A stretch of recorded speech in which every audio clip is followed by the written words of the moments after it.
ڕێکخراوی خێزانی ئاسوودە ڕێکخراوێکی کۆمەڵایەتی پەروەردەیی یەکەمین ڕێکخراوی کوردی خانمانە لە هەموو بەریتانیایە. کۆمەڵێ خانمی کارامە و لێهاتوو خاوەن بڕوانامە کاری تێدا دەکەن لەسەر جەمبوارەکانە خۆبەخشانە و خۆنەویستان توانیانە جێدەستیان دیار بێت لە شاری بێرمینگام و دەوروبەری ئەندام بێ وەکو تیم کار ئەەکەی وەتوانیومانە لە کۆمەڵێک ڕۆوە خزمەت بە خێزانی کوردی بکەین لە شاری بێرمینگام و دەوروبەری وەچەنەها خانم و خێزانی کورد سوودمەند بن لە کار و چالاکیەکان. ئامانجەکانی ئەم ڕێکخراوە لە 5 ئامانجا خۆی ئەبینێتەوە.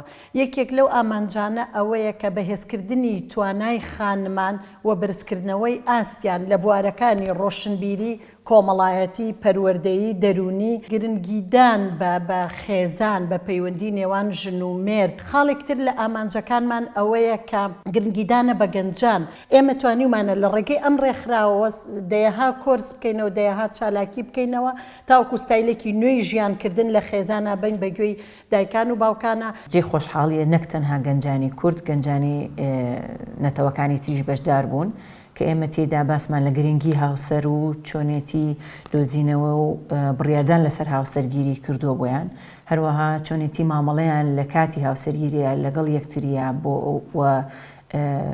زانیاری دەربارەی ئەرک و مافەکانیان بەرامبەر بە یەکتری و لە خێزانە.